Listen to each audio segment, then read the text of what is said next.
सहनशीलतेचा जेव्हा अंत होतो तेव्हा जनभावनेचा उद्रेक होतो. मला वाटतं तो क्षण जवळ येत चाललेला आहे. या बंदमध्ये कोणताही राजकीय अभिनिवेश नाही आहे.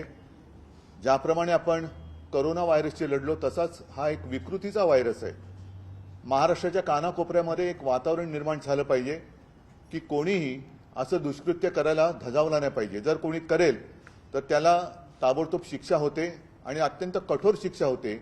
ही भीती ह्या विकृतांच्या मनामध्ये निर्माण करण्यासाठी म्हणून हा बंद करतोय. कोणतेही राजकारण याच्यामध्ये नाहीये.